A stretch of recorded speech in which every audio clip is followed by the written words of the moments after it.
Pues a ustedes, Recording hermanas y in hermanos, progress. qué placer mirarles de nuevo, qué placer saber que están allí y agradecido con Dios por esta oportunidad de estar en este nuevo ciclo de nuestras charlas. Creo que cuando nosotros nos adentramos en el conocimiento de la Biblia, nos damos cuenta de que, por un lado, cada día crecemos y por otro lado, nunca vamos a terminar. Y esto a veces es eh, alentador y a veces es, por otro lado, como frustrante. Es alentador porque qué maravilloso es cada día entender más a Dios y qué frustrante es que nos damos cuenta de que hay cosas que sabemos que no están bien. Hay muchas cosas que sabemos y que no son correctas. ¿Por qué? Porque hay diferentes maneras de alcanzar el conocimiento. A veces sabemos por tradición, a veces por nuestro propio sentido común, a veces sabemos porque estudiamos una postura, una inclinación, una tendencia. Otras veces es porque alguien nos lo enseña. Y en medio de tantas formas en que arribamos a conocer, pues hay muchas que en realidad no son correctas. Y al no ser correctas, pues no comprendemos bien la voluntad de Dios. Así que saber mucho no siempre significa saber lo correcto. Saber mucho no siempre significa tener la razón, tener la verdad. Y para nosotros como creyentes, estamos muy convencidos de que lo relevante es tener en nuestro entendimiento afirmaciones, declaraciones que son verdaderas. ¿Por qué es importante acercarnos a la verdad? Bueno, porque la verdad tiene una categoría y es el hecho de que las cosas solo pueden tener una afirmación, como una declaración. No, no pueden tener como dos o tres o más afirmaciones que son reales. Alguien puede decir, yo tengo 35 años y también tengo 49, o tiene 35, tiene 49. Alguien puede decir, yo nací el 6 de enero y nací el 15 de marzo, pero solo nació una vez y solo un día, corresponde con la realidad. Las declaraciones solo corresponden con una declaración, con un elemento que se sostiene. Entonces, para nosotros, en términos cristianos, acercarnos a la verdad es tener las afirmaciones, las posturas, las declaraciones que Dios quiere que conozcamos, y significa que conocemos a Dios en una forma íntegra, no ambigua, no dubitativa, no en una forma superficial, sino acercándonos a su realidad. Y vamos a mirar en este ciclo unos temas que tienen que ver con quién es Jesucristo, quién es Cristo. Y bueno, vamos a iniciar con eh, un planteamiento acerca de las pretensiones de Cristo, las pretensiones de Cristo. Y cuando decimos las pretensiones de Cristo es preguntarnos, ¿qué dice Jesús de sí mismo? ¿Qué dijo Jesús? ¿Qué sostuvo? ¿Cómo se miró a sí mismo? ¿Qué se declaró a sí mismo? Bueno, esto pues tiene que ver con perdón, Estoy tratando de quitar aquí una cejilla que me aparece. Ya. Tiene que ver con el hecho de que nosotros podemos acercarnos a una comprensión de lo que es la naturaleza divina de Jesucristo. La iglesia viene de una etapa que fue muy larga, en donde creía que Jesucristo era una criatura, era un ser creado, que habría sido el primer ser creado por Dios, que podría haber sido de una materia extraordinaria, de una materia especial, pero que pertenecía al ámbito de lo creado. ¿Por qué? Bueno, porque hay una tensión en cómo sostener que Dios es uno solo, cómo poder afirmar que creemos en un solo Dios. No puede haber nadie más junto a Dios porque compite en el reconocimiento, en la gloria, en la dirección, en la soberanía. Y entonces se consideraba que Jesús era como un Dios menor, alguien que Dios mismo, el Padre, lo había traído a la existencia en algún momento de la creación y que, bueno, en realidad habría sido como el comienzo de todas las criaturas. Y bueno, se empleaban algunos argumentos como el hecho de que Dios creó primero la luz y en la escritura se menciona que Jesucristo es la luz, Evangelio de Juan, y Jesucristo mismo lo dice, que Él es la luz del mundo. Y entonces se hacía una referencia con textos de prueba de que el Hijo era la primera cosa, la primera realidad que Dios había creado en su mundo. Pero esto tiene implicaciones de riesgo, tiene implicaciones primero en el hecho de no reconocer la verdadera naturaleza del Hijo, porque es ponerlo menor que el Padre en su deidad, en su dignidad, y también por otro lado, en términos de la salvación. ¿Cómo podemos tener seguridad de que somos salvos por una criatura? Una criatura, aunque haya sido creada por Dios, no pertenecería a la misma naturaleza de Dios. Porque supongamos un ejemplo que es bastante común. No es lo mismo que un hombre pueda fabricar un muñeco a que tenga un hijo.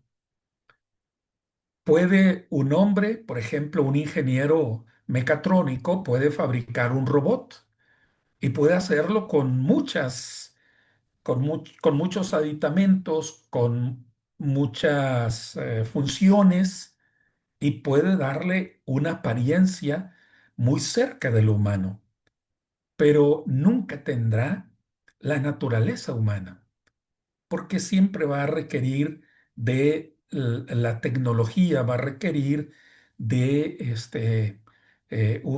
quien le dirija y nunca va a tener tampoco la sensibilidad para actuar, para decidir de sí mismo frente a cada situación más que las únicas respuestas que pongan en su cerebro computadora. Pero si ese ingeniero mecatrónico engendra un hijo o una hija, pues será muy diferente, porque ese hijo o esa hija será de su propia naturaleza y ese hijo o esa hija va a crecer tanto como él mismo o incluso le puede superar en términos de la condición humana. Bueno, nosotros nos enfrentamos a estos puntos para reconocer la naturaleza divina de Jesucristo, pero también lo que tenemos, por otro lado, es, ¿y qué dijo Jesús de sí mismo? ¿Cómo se vio Jesús a sí mismo? ¿Era solo un hombre extraordinario? Es, como decían algunos en la antigüedad, en el siglo primero, que había dos seres que son distintos, que uno es Jesús y que otro es Cristo, que Jesús es el que nació de María y que cuando Jesús se bautizó, en ese momento descendió de Dios un ser angelical que era Cristo y se posó sobre Jesús. Y entonces en Jesucristo convivieron dos personas después del bautismo y uno era el Jesús humano y otro era el Cristo divino. Cuando muere, quien muere es solamente Jesús, pero el Cristo divino pues vuelve a Dios, asciende a Dios de donde había venido en el momento del bautismo. Esto es lo que algunos interpretaban, pero esto es totalmente contrario a la predicación del Evangelio. Basta recordar lo que enseña la primera carta de Juan. Si alguien dice que el Hijo no ha venido en carne, si alguien dice que el Hijo que viene de Dios no se hizo naturaleza humana, entonces es un anticristo. ¿Por qué? Porque Dios, para salvar al mundo, no lo hace con un decreto ni lo hace en una apariencia de humanidad, sino lo hace asumiendo la humanidad. El Hijo asume plenamente la humanidad. Y tenemos en la personalidad de Jesucristo los planteamientos de que Él es de naturaleza divina. La Biblia enseña que Jesucristo es plenamente humano y plenamente divino. Y tenemos algunos argumentos en las pretensiones directas de Jesús. Veamos estas pretensiones directas. ¿Cómo se autopercibe Jesús? ¿Cómo se autopercibe? ¿Cómo se mira? ¿Cuál es la identidad que tiene Jesucristo de sí mismo? Bueno, Él se mira como soberano, se mira como Señor en el reino, se mira que tiene una identidad de ser alguien que gobierna, que dirige a seres que son sobrehumanos, como son los ángeles.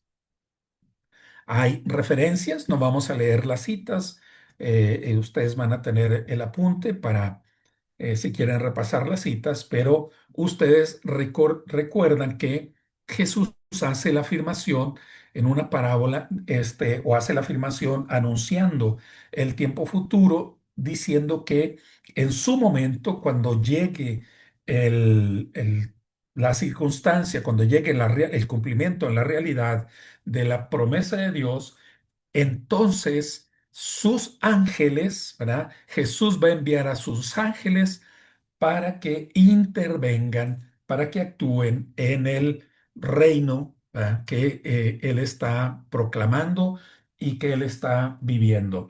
El texto dice, enviará el Hijo del Hombre a sus ángeles y recogerán de su reino a todos los que sirven de tropiezo y a los que hacen iniquidad, ¿no? En esta parábola de el trigo y la cizaña, Jesús habla de sus ángeles. El término Hijo del Hombre es una atribución que viene del profeta Ezequiel y de algún otro de los profetas menores y hace una referencia de la figura mesiánica que él se la apropia. Los profetas decían, ¿verdad?, que vendría el Hijo del Hombre, pero Jesús se apropia ese título. Él dice, yo soy el Hijo del Hombre del que hablaron los profetas. Y entonces dice, en su momento, en su conveniencia o en el cumplimiento de las cosas, el Hijo del Hombre, que es Jesucristo, enviará a sus ángeles para que en su reino quiten todo aquello que no corresponde con la voluntad de Dios, ¿va? Lo que no es buena semilla, sino que es hierba cizañosa. Tanto los ángeles como el reino son atribuidos a Dios en otros textos. Por Dios entendemos al Padre. Así que Dios tiene ángeles y Dios tiene un reino. Y si Jesucristo habla de sus ángeles y de su reino, no es consecuente entender que son diferentes ángeles, que unos son los ángeles de Dios y otros son los ángeles del Hijo, que uno es el reino de Dios y otro es el reino del Hijo.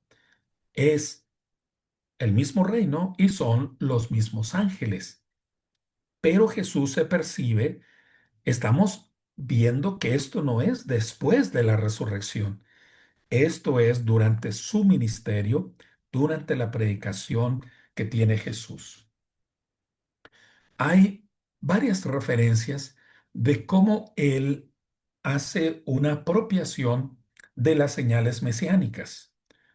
Por ejemplo, en Marcos capítulo 1 se hace mención de que el tiempo de Dios ha llegado, el kairos, el momento oportuno, el momento que se esperaba de del cumplimiento mesiánico ya se ha cumplido. Él está diciendo que él es el enviado de Dios, porque en él se está realizando el tiempo de Dios. Él mismo se autonombra Hijo del Hombre, como ya lo mencionaba. Él aceptó la designación de Hijo de Dios cuando pregunta, ¿quiénes dicen la gente que soy yo? ¿Verdad? ¿Quién dicen? No, pues unos dicen que tú eres Elías, otros que tú eres algún otro de los profetas. Bueno, y entonces Jesús pregunta, ¿y ustedes quiénes dicen que soy yo? Y entonces hay allí un reconocimiento de que Jesús es el Hijo, es el Hijo de Dios. El texto en la cita dice, mas él callaba y nada respondía. El sumo sacerdote le volvió a preguntar y le dijo, ¿eres tú el Cristo, el Hijo del bendito? Cuando ya lo han detenido y le están cuestionando y él dice, yo soy. Y veréis al Hijo del Hombre sentado a la diestra del poder de Dios y viniendo en las nubes del cielo. ¿Cómo se mira Jesús a sí mismo? ¿Qué dice Jesús acerca de quién es Él? ¿Es solo un humano? ¿Es solo un profeta?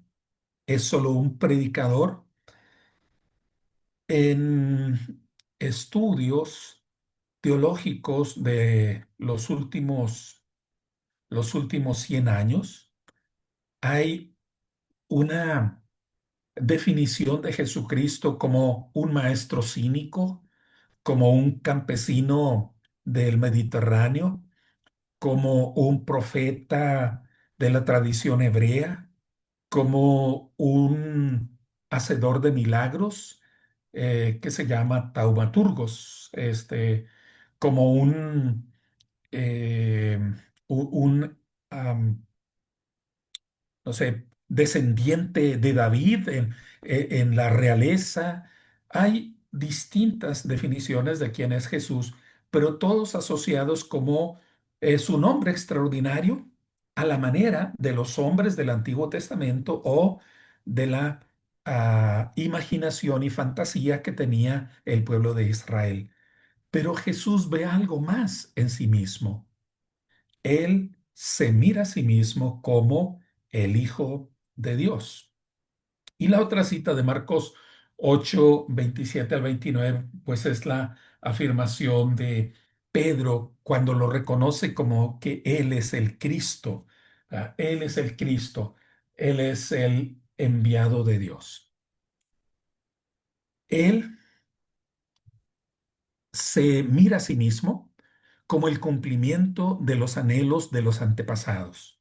En Lucas capítulo 10 verso 23 y siguiente dice que hubo gente en el pasado que anheló, que estuvo deseando ver el tiempo del Mesías, así como tenemos los cantos en Lucas capítulo 1, en donde los personajes, Simeón y esta otra mujer que reflejan que estaban anhelando que llegara el cumplimiento, la realización del plan de Dios, y cuando miran al bebé, cuando miran a Jesús, que lo lleva su madre, hacen una exclamación de alabanza, un reconocimiento de gloria a Dios, porque son participantes de una bendición especial, una bendición muy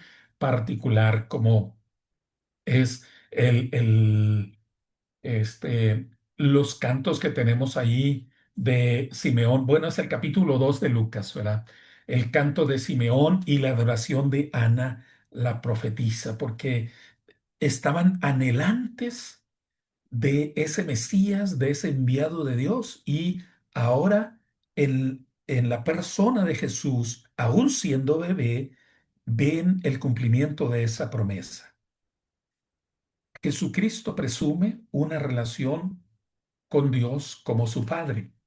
Este acercamiento lo tiene desde que es niño, porque él dice en Lucas capítulo 2 verso 49, ¿por qué me buscabais? ¿No sabías que en los negocios de mi Padre me conviene estar? Y él no solamente está hablando como padre en términos de el Dios que acompaña al pueblo, sino es la relación íntima, privada que tiene Jesús con Dios. ¿Qué dice Jesús de sí mismo? Él afirma, él afirma, creedme que yo soy en el Padre y el Padre en mí. El Espíritu Santo a quien el Padre enviará en su nombre. ¿Eh? Eh, perdón, enviará en mi nombre. Hace mención de el Paráclitos, el enviado de Dios, ¿verdad? El que será el proclamador del Padre y de Jesucristo. Pero Jesucristo dice en Juan 16:28, el Padre lo enviará en mi nombre. Pero también hace otras afirmaciones. He venido al mundo y otra vez dejo al mundo y voy al Padre. O dice en el capítulo 17:5, glorifícame con aquella gloria que tuve cerca de ti antes que el mundo fuese, en su oración de despedida al Padre. ¿Cómo es la manera de dirigirse a Dios mismo? ¿Por qué puede orar en esta forma? ¿Por qué puede hacer esta referencia de sí, de su persona? Jesús mostró tener esta relación directa con el Padre y se describía como hijo de Dios. Se creía igual al Padre en términos de derecho y en términos de soberanía, y se consideraba con derecho de hacer lo que solo Dios tiene derecho de hacer. ¿Qué otras cosas Jesús dice de sí mismo? En Juan 14:1 dice, no se turbe vuestro corazón. ¿Creéis en Dios? Creed también en mí. Toda la predicación del Antiguo Testamento, de los profetas, de los salmos, de los escritos sapienciales, de los mensajes de la realeza, de las grandes personalidades del Antiguo Testamento, todos llaman al pueblo a que miren hacia Dios, vean hacia Dios, miren hacia Dios, vean arriba, vean a lo que está en lo alto, busquen al Señor, y el mensaje que tienen los apóstoles en los evangelios, en las cartas de Pablo, en todos los documentos del Nuevo Testamento es miren hacia Dios. Pero también en el Nuevo Testamento dicen miren a Jesús, miren a Jesús. Y Jesús dice de sí mismo, creen en Dios, crean en mí. Pablo no se predica a sí mismo. Pedro no se predica a sí mismo. Juan no se predica a sí mismo. Miren hacia Jesucristo. Miren hacia Dios.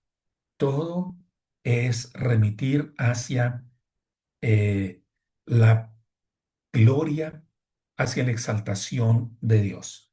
Toda la escritura no se trata de nosotros, se trata de Dios. Dentro de la revelación, Jesús habla de sí mismo, no solamente diciendo crean en Dios.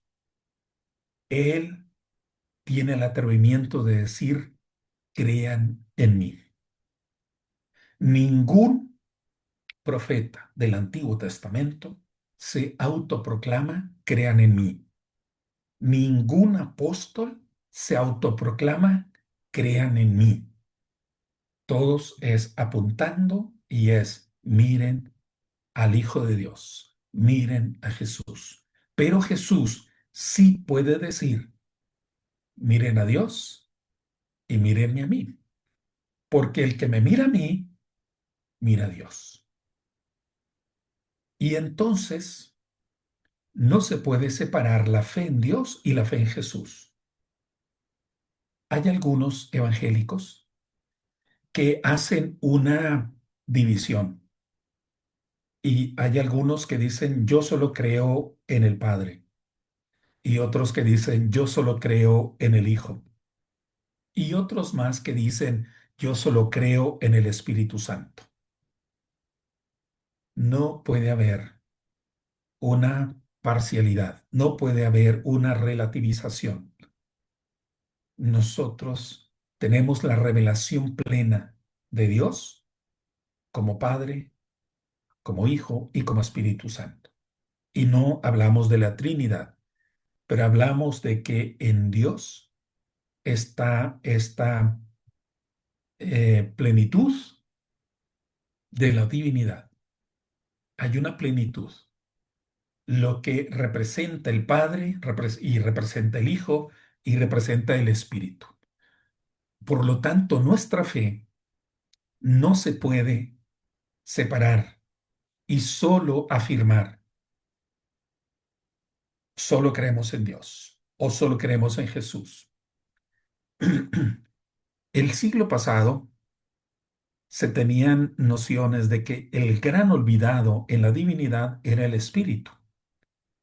Resulta que en estos últimos años, el gran olvidado es el Padre.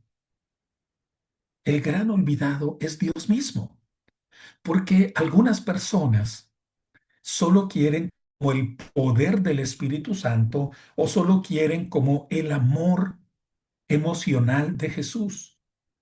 Pero a muchos les molesta la soberanía, la autoridad, el juicio de Dios, quien establece lo bueno y lo malo.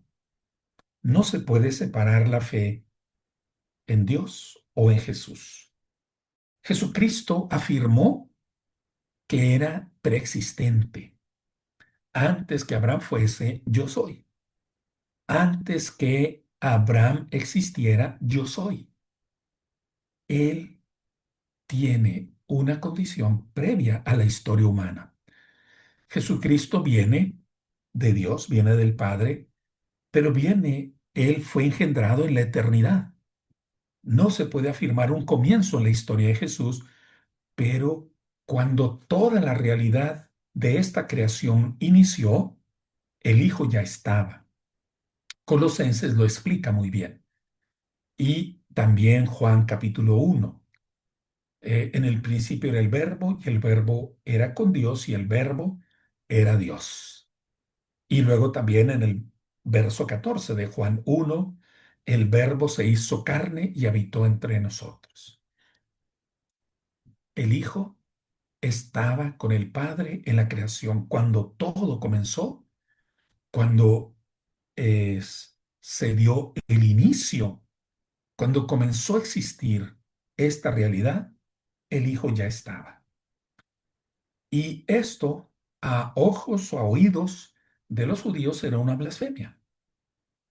Por esto les despertó enojo.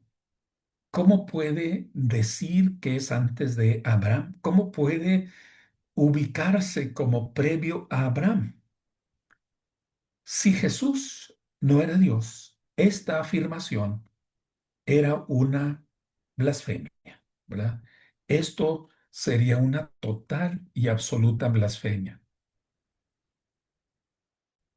El delito consistía en reclamar lo que solo Dios tiene derecho a reclamar. Y es el hecho de que dice en Juan 19:7, nosotros tenemos una ley y según nuestra ley debe morir, porque se hizo a sí mismo hijo de Dios. Se declaró a sí mismo como hijo de Dios. Y si se hizo a sí mismo hijo de Dios, entonces es una blasfemia. Y la blasfemia debe pagarse en la tradición judía del Antiguo Testamento, pues debía pagarse con la muerte, porque era la manera de realizar la condena, aplicar el castigo a quien se atrevía a semejante pecado. Jesús no solo no negó el cargo de afirmar ser igual a Dios, sino que aceptó que sus discípulos le atribuyesen deidad. Recordaremos que en algún momento, cuando Tomás ve al resucitado, le dice, a ver, Señor, tus manos, y él le muestra las manos. eh, Ver para creer, le dice Tomás, y cuando ve las marcas de la crucifixión, la cicatriz de la crucifixión, le dice Tomás, Señor mío y Dios mío. Aunque esta afirmación los mesiánicos la han traducido en una manera diferente, como disminuyendo lo que Tomás dijo, pero en el texto original, en el griego original, él hace el reconocimiento de Dios mío. Vean, Dios mío, esa es una afirmación que no tiene vuelta y reconoce en Jesús, Señor mío y Dios mío. ¿Cómo es que Jesús permite que le digan Dios? ¿Cómo es que permite que le digan Señor? Bueno, hay unas pretensiones indirectas. Lo que vimos son las pretensiones directas, pero hay pretensiones indirectas, como el hecho de que Él afirma, Él declara perdonar pecados. Cuando se encuentra con el paralítico en Marcos capítulo 2, al hombre le dice, levántate, toma tu lecho y vete a tu casa. Los testigos de esto se enojan, no sus discípulos, sino los fariseos, se molestan porque es día sábado. Y en la tradición de los rabinos, en la tradición de los maestros de la ley, no estaba permitido que llevasen una carga en día sábado. No debían llevar nada. Tenían prohibido comprar y vender, tenían prohibido hacer cualquier trabajo, tenían prohibido viajar, tenían prohibido cocinar, tenían prohibidas muchas cosas y significaba que nada que significara un esfuerzo, un trabajo, deberían realizarlo. Y Jesús tiene una declaración desafiante porque le dice al paralítico que se ponga en pie, que tome el petate, que tome la alfombra en la que ha estado recostado y que vaya a su casa. El gran problema del legalista es que no es capaz de ver el milagro. no hay un reconocimiento, no hay una admiración de lo que hace Jesús con el paralítico. A ellos les molesta que no se cumpla la ley. Y la ley se refiere a las tradiciones que aparecerían ya registradas en la Mishnah. Y esto para ellos es algo demasiado atrevido. Pero Jesús, en lugar de retractarse, le dice al paralítico, pues para que sepáis que el Hijo del Hombre tiene potestad, tiene poder en la tierra para perdonar pecados, le dice al paralítico, levántate, toma tu lecho y vete a tu casa. Se lo dice de otra manera y se lo dice, tú estás perdonada de tus pecados. ¿Ah? Si tenías pecados, estás perdonado, levántate y ve a casa. Y hay la manifestación de este acto extraordinario. Pero el problema es que ellos están demasiado ciegos. No hay peor ciego que el que no quiere ver.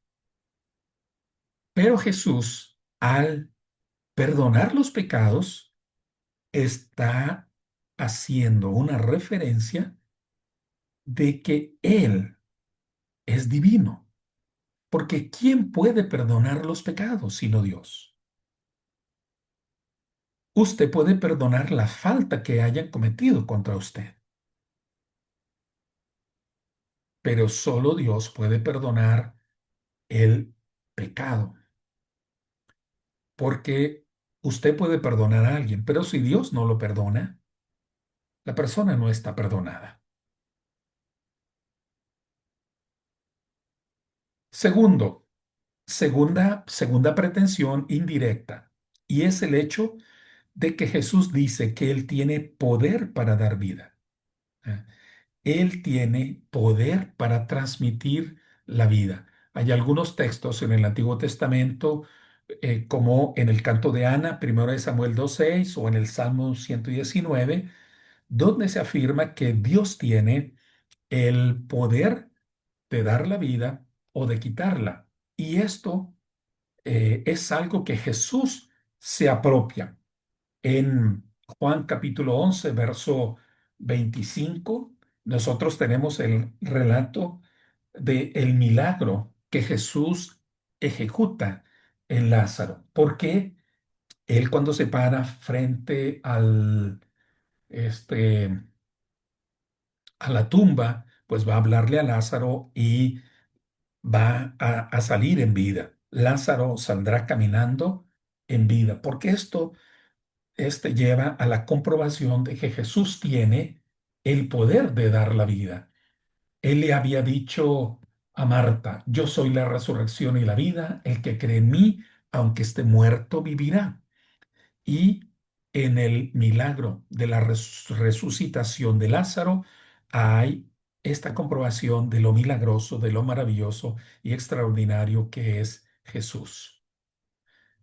Otra referencia indirecta de su lugar junto al Padre es el señalamiento de que Él juzgaría el mundo. Mateo capítulo 25, el 31 al 46. Él está describiéndose en un futuro que Él va a reunir a las personas de diferente condición y habrá de juzgarles. El juicio es un juicio final, es un juicio último donde habrá una discriminación entre los justos y los injustos, y Jesús es quien realiza esta intervención. Es un acto soberano, es quien define lo correcto. Jesucristo exige, por tanto, que se guarden sus mandamientos. Jesucristo es junto al Padre en una reclamación de glorificación. Y si el Hijo tiene este lugar de juzgar al mundo, significa que Él quiere presentarse en el mismo lugar del Padre. Una referencia más es que Jesús conecta su obra con el juicio y la condena de Dios. Él está junto al Padre en esta postura, Él es soberano y en ninguna manera se puede decir que haya blasfemado. ¿Por qué? Porque Él está en una afirmación de reconocimiento.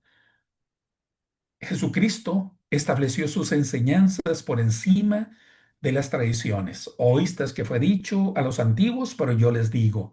Estas son las declaraciones que están en el Sermón del Monte.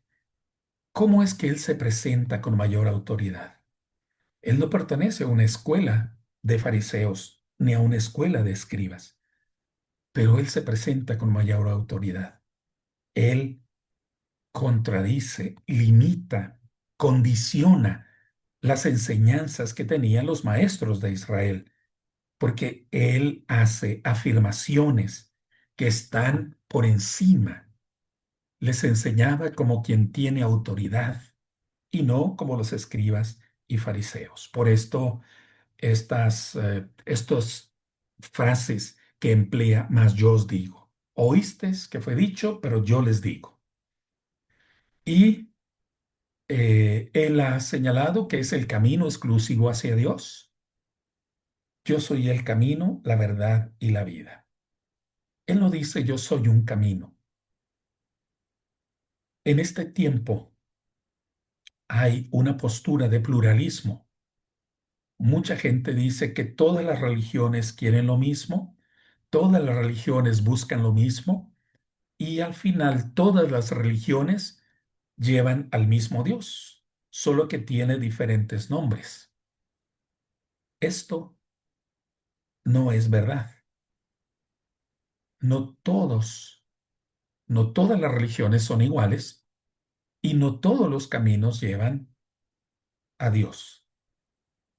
Dios es uno, Dios es uno, aunque Él tiene diferentes grados de revelación a la humanidad. La revelación exclusiva, la revelación plena, es la que Él ha realizado por medio de su Hijo. Y Dios no puede pedir algo diferente que lo que pide a través de su Hijo. No hay otro camino. Que Dios pueda tener compasión de quienes no han conocido específicamente el camino que es Jesucristo es otra cosa. Tal vez Dios les juzgue por la ley o por la revelación más bien que tuvieron. Pero no es que Dios de pronto te diga, bueno, encontraste otro camino, está bien. Hay otro medio, está bien. ¿Conociste la religión de los mayas? Está bien, cumple a la religión de los mayas. O conociste a Buda, está bien, vete por el camino de Buda. O conociste el camino del Islam, está bien, vete por el camino del Islam. La revelación completa, perfecta, es la revelación cumplida por medio de Jesucristo. Él es el camino, la verdad y la vida. Y Jesucristo es confiable, plenamente confiable, porque dice, quien me ha visto al Padre. Hay una metáfora que dice de la siguiente manera. La búsqueda de Dios es como que el hombre se encuentra en una habitación y Dios está en la habitación de al lado. El hombre está sentado en su habitación y Dios está sentado en su habitación. Y al final de la pared hay un hueco, como una puerta, o un hueco de una puerta, pero la puerta está abierta, pero en el fondo de esa pared, en el fondo del hueco, hay un espejo. A Dios no lo puedes conocer directamente, ver directamente, pero lo ves por medio del espejo que está al final del muro, y ese espejo es Jesucristo. El espejo es totalmente confiable porque nos muestra a Dios. Jesucristo es plenamente confiable porque nos revela al Padre. Nos dice cómo es su carácter santo, cómo es justo, cómo es que Dios trata a los seres humanos, cuál es la voluntad que exige del ser humano, qué hace Dios por el ser humano. Todo lo que Dios es lo revela Jesucristo. Lo que Dios ha querido que conozcamos de Él, nos lo ha manifestado por medio de Jesucristo. Entonces, Jesús es el camino exclusivo hacia Dios. Es quien ha revelado al Padre. ¿Por qué? Porque Jesús dice que está en íntima comunión con el Padre. ¿No crees que yo soy en el Padre y el Padre en mí? Las palabras que hablo no las hablo por mi propia cuenta, sino que el Padre que mora en mí, Él hace las obras. Creedme que yo soy en el Padre y el Padre en mí. De otra manera, creedme por las mismas obras. Las obras de los milagros, las obras del poder de la predicación, las obras de conocer el corazón humano y finalmente también la obra de morir en una cruz siendo justo. Eh, Jesús nos desafía a que creamos en Él. No es algo vago, incierto, superficial, sino que es la plenitud de lo que se revela la fe en Dios. Y finalmente, Jesús reclamó tener autoridad sobre el sábado como algo indirecto. Eh, Alguien más grande que el sábado. Si el sábado es la culminación de la creación, en Jesucristo está el mismo Creador, porque todo fue creado por Él y para Él. El Hijo del Hombre es Señor del sábado. Es soberano sobre el tiempo, sobre la culminación de la creación. Es Jesucristo. ¿Y cómo es que Él puede decir estas frases? Todas estas frases que hemos repasado, ¿cómo es que puede decir mis ángeles, mi reino, o yo perdono los pecados, o yo soy Señor del sábado, o yo soy antes que Abraham, o quien me ha visto al Padre? C.S. Lewis tiene una conclusión muy interesante. C.S. Lewis es un escritor, escribe las Crónicas de Narnia, entre otros libros, pero él habla de Jesucristo en un librito que se llama Mero Cristianismo. Y él dice que Jesús o era mentiroso, o era un loco, o era un soberano. Dice, Jesús era un mentiroso al atribuirse una divinidad que no poseía, o él era un loco al creerse Dios siendo solo un ser humano, o es realmente quien decía ser el Señor y Dios encarnado.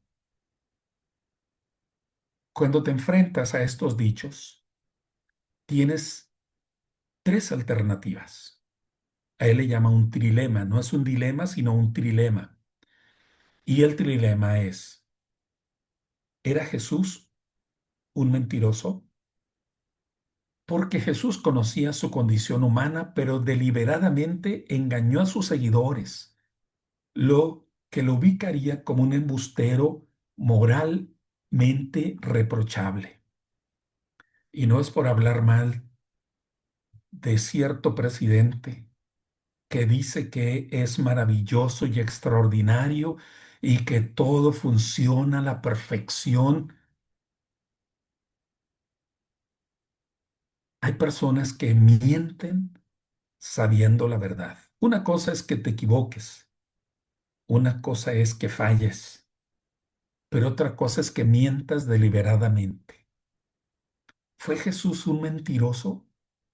sabiendo su condición y se movió como si fuese un embustero? ¿Por qué dijo lo que dijo? ¿O era un lunático? ¿Era un trastornado? Y como estaba trastornado, pues a los locos se les permite decir lo que quieran. Ustedes saben que en ciertas culturas, una vez en el año, se permite a las personas que actúen como locos, que se vistan como si fuesen reyes, pero todo es una parodia, es algo absurdo y se mueven exageradamente como reyes, pero en realidad están haciendo una burla. ¿Era Jesús un lunático? ¿Que él en realidad se creyó que era Dios, pero tenía un problema de una enfermedad mental? ¿Acaso su sabiduría y coherencia histórica hacen esta condición para Jesús?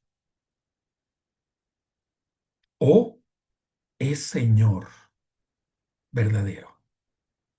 ¿O es Señor verdadero? Porque nos preguntamos, si Jesús era un mentiroso, ¿por qué lo resucitó el Padre? ¿Por qué no lo deja en la tumba? Si Jesús era un loco, ¿para qué lo resucita? ¿Para continuar con un discurso fuera de la realidad?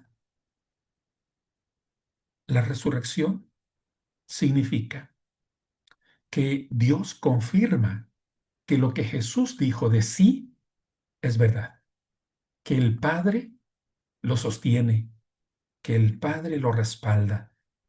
Lo que Jesús dijo de sí mismo está totalmente en armonía con la verdad, con Dios mismo. Su enseñanza, su perdón de pecados y sus milagros es que efectivamente es Dios hecho carne, pues nadie sino Dios podría perdonar pecados o reclamar una igualdad de naturaleza con el Padre. Así que estamos frente a esto y jamás olvidemos que Él es Dios hecho carne. Estas pretensiones son totalmente verdaderas y en ellas caminamos. Gracias por su atención. El Señor les bendiga.